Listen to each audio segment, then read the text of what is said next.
Növbette bahar nakşisi, Noruz gülüm. Nakşıda Nurali Hoşavaz. Usulda Gülnur Mehmet. Following is a special spring song, Nuruz Gülüm by Nurali.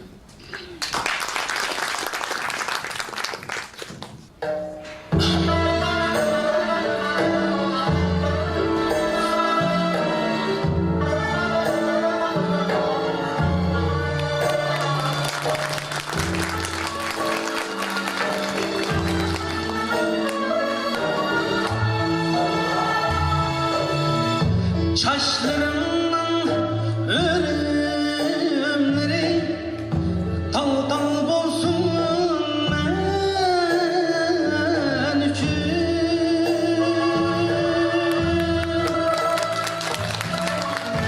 Kaşlarımdan əgimleri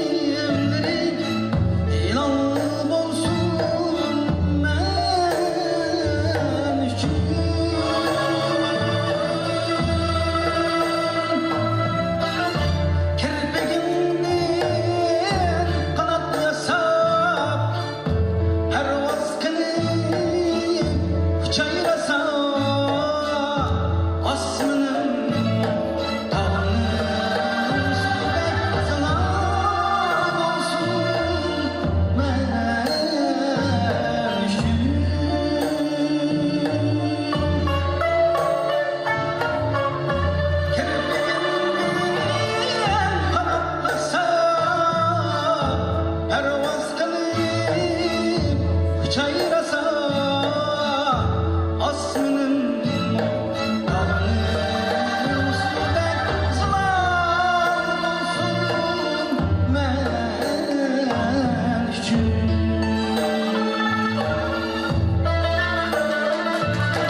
Şamal gelip gelgen yiğitlerini vergin bana,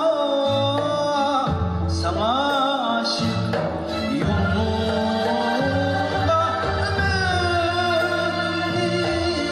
can eder.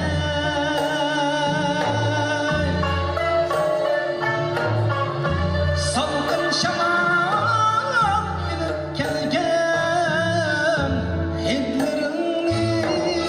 vergin bana, sana aşık yolunda ömrümü can